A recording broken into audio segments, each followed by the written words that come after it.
This is Coach Javi Takes Over the World, episode 1. How many times is it gonna take us to get this right? How's it going, everyone? Coach Javi here. Welcome back to the channel. As you guys can see by the title, what are the chances of you actually becoming a professional footballer, professional soccer player? So I've got some statistics that I want to share with you in relation to that topic, but I also want to pretty much sum it all together with what are the things that you need to do in order to give you the best chance of becoming a professional footballer. So without further ado, let's get straight into it. Boom, intro, done.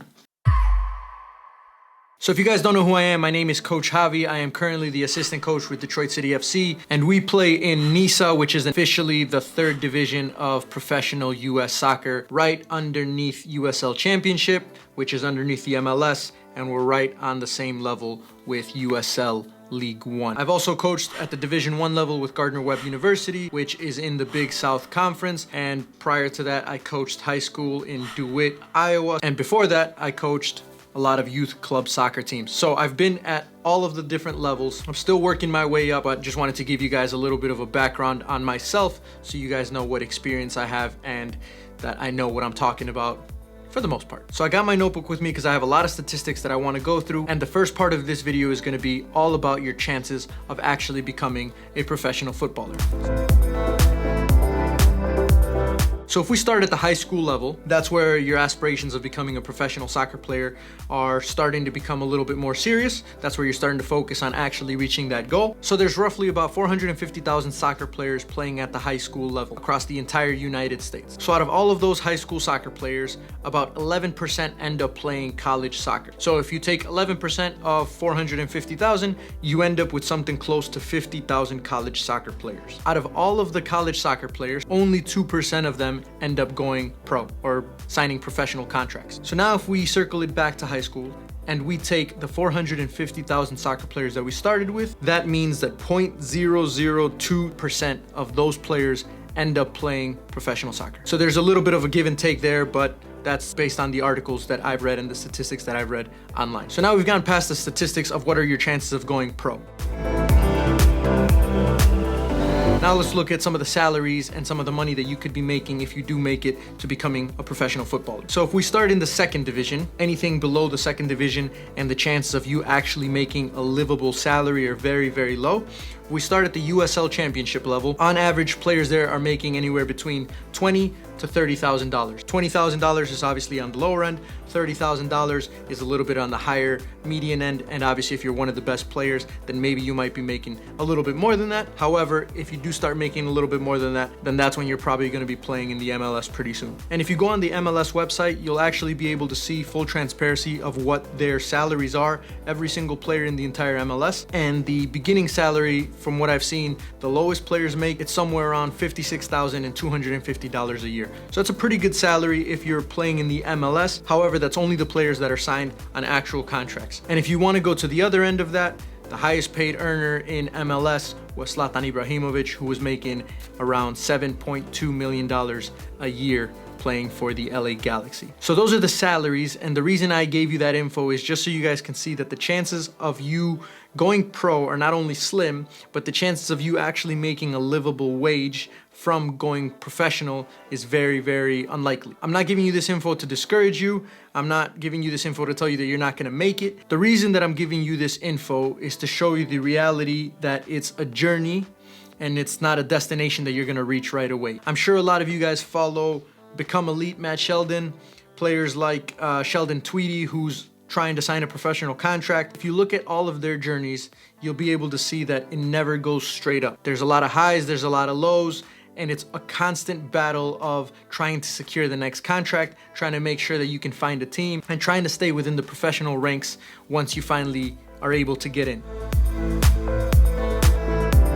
What I wanted to do is I wanted to give you guys some tips and some advice on what are the things that need to happen in order to give you the best chance of actually becoming a professional footballer.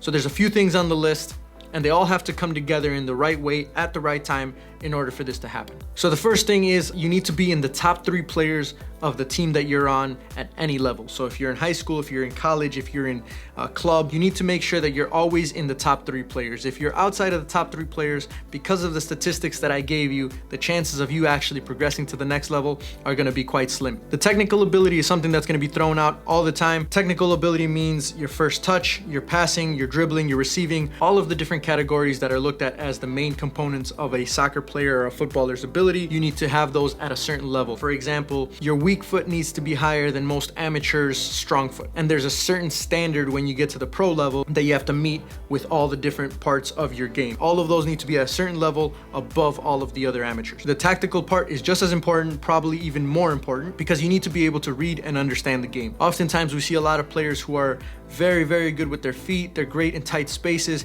Technically, they're just amazing. But when you put them in an 11v11 match, they don't understand their role within the team. They don't understand their position's functions, and they sometimes look lost out there. So you can be the greatest player with the ball at your feet, but if you don't understand the tactical components of the game, you're not going to make it very far. Along with technical ability and tactical ability, you need to make sure that your physique, your conditioning, and your diet are also at very, very high levels. So I don't only mean that you need to be strong, you need to be in good shape, you need to be eating the right foods, but there's certain positions that require a certain physique and a certain build that if you don't have that, the chances of you going pro or making it to the next level are going to go down even more. For example, center backs, if you're shorter than 5'8", 5'9", the chances of you becoming a center back at a professional level are slim to none. You just don't find center backs who are good enough because of their height and because of their physique at 5'8" and 5'9". Most center backs coaches are going to be looking for players who are at least 6 feet, maybe a little bit taller than that. If you're a goalkeeper, you can't be a goalkeeper if you're shorter than 5'8". I'm not saying that it's impossible to play in this position if you're at this height, but what I am saying is that because the chances of you becoming a professional are already so low, if you try and play in one of these positions with that type of build or those attributes, a lot of coaches won't even look at you based on just those numbers right there. No matter how good you are, I'm sorry to say it, but it just doesn't work that way. So the next tip is you either have to have an agent or a very social personality. The reason for having an agent is that they have all the connections. So they know the numbers of all the professional coaches, they know how to reach out to teams, they know how to get into contact with them, and they're gonna set up tryouts for you, they're gonna negotiate contracts, they're gonna do all the stuff that you probably weren't taught as a footballer. Not all agents will take you. If you're not good enough, an agent probably won't wanna become your agent because they know that there's not gonna be very much of a return on their investment in you as a soccer player. Agents are getting paid depending on how much your contract is. They'll take a percentage. So if they know that you're not good enough to even sign a professional contract, they're not going to get their money back, so a lot of them won't sign you. If you do get an agent, it just helps build connections that maybe you don't have or you haven't established yet because you're still trying to get your foot in the door. If you don't have an agent, then obviously it's going to be a lot more work for you because you have to establish all of those connections on your own. And as we talk about connections, one of the lines that I've heard so many times from a lot of soccer players is, it's all about connections.